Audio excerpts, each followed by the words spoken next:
Saint Matthieu.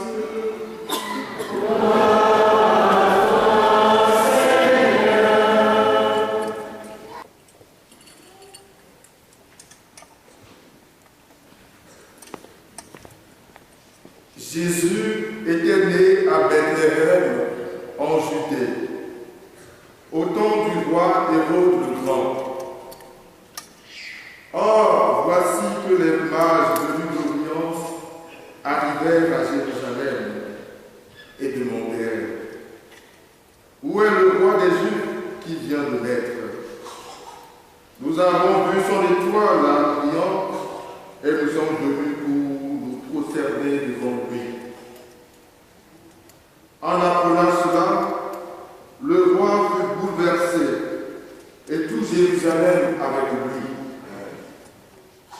Il réunit tous les grands prêtres et les scribes du peuple pour leur demander où devait naître le Christ. Ils lui répondirent: à Bethléem, en Judée, car voici ce qui est écrit par le prophète. Et toi, Bethléem, terre de Juda, tu n'es certes pas le dernier parmi les chefs-lieux de Juda, car de toi sortira un chef qui sera le berger de mon peuple Israël. Alors, Hérode convoqua les mages en secret pour leur faire préciser à quelle date l'étoile était apparue.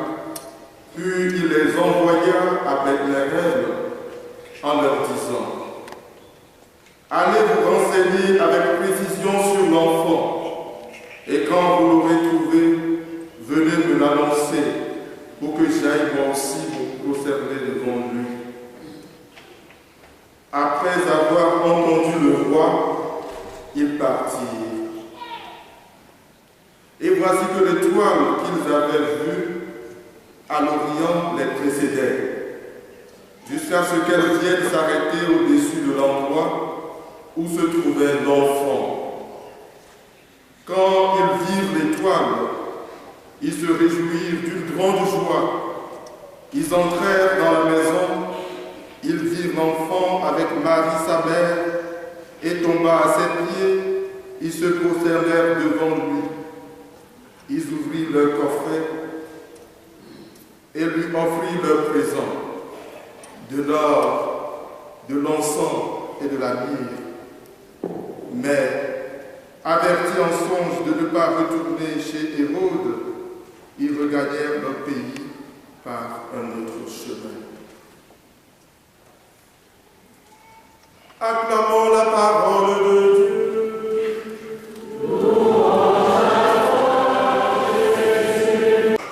Et nous sommes venus adorer le Seigneur. Nous avons vu son étoile à l'Orient et nous sommes venus adorer le Seigneur. Chers frères et sœurs et bien-aimés du Seigneur, les mages étaient réputés pour leur connaissance en astronomie et en astrologie. C'est au cœur de leur observation scientifique qu'une étrange étoile leur apparut dans le ciel. La manifestation du Seigneur s'adapte à la condition concrète de chacun. Au berger, Dieu s'est révélé par l'annonce de l'ange, au mage par un signe cosmique. Chercheurs de vérité dans les constellations, ils sont devenus chercheurs de Dieu dans l'histoire.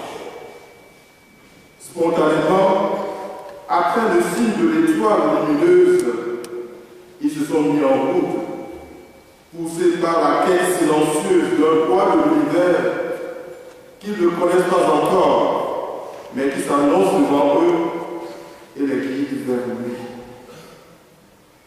Ces mages, nous ne savons même pas qui ils sont. Ces migrants de l'appel de Dieu. L'Évangile nous dit simplement qu'ils sont des mages venus d'Orient, pas plus. La tradition de l'Église au 5e siècle fixe leur nombre à 3 à cause des 3 présents offerts lors l'encens, la lyre. Et au 7e siècle, on les identifie par les noms Melchior, Balthazar et Gaspard. Plus tard, au 15e siècle, on leur attribue même des origines différentes en leur octroyant des couleurs de peau. Melchior serait un blanc, Gaspard jaune et Balthazar noir, pour symboliser l'ensemble de l'humanité en marche vers le Seigneur. Les mages ont fait un admirable parcours de foi qui les conduit jusqu'à l'adoration. L'adoration, ce chemin d'adoration doit passer d'abord par le palais du roi Hérode. L'annonce publique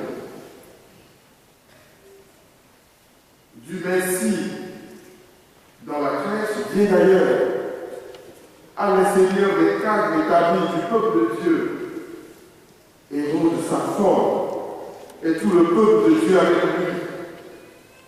Les chefs des prêtres et les scribes vérifient l'authenticité de cette annonce venant du monde païen.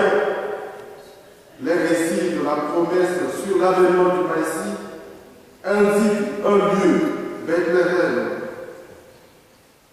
Le cœur d'Hérode s'endurcit et il utilise la ruse pour planifier un projet pervers. Quand vous l'aurez trouvé, venez me l'annoncer pour que j'aille aussi me prosterner devant lui. Il n'est pas un vrai adorateur. Les vrais adorateurs sont ces mages-là qui reprennent la route, guidés par l'étoile de l'Orient qui réapparaît. Ce n'est pas une simple visite de la crèche. Ils recherchent l'enfant pour lui vouer un culte. Arrivés à l'endroit, ils instaurent une vraie liturgie, faite d'adoration et d'offrande. Avertis par l'ange en songe, ils retournent dans leur pays par un autre chemin. Chers frères et sœurs, et bien-aimés du Seigneur, cette brève présentation de l'évangile de ce dimanche nous apprend 5 leçons fondamentales. Ces leçons qui nous concernent. Je vais simplement les énumérer.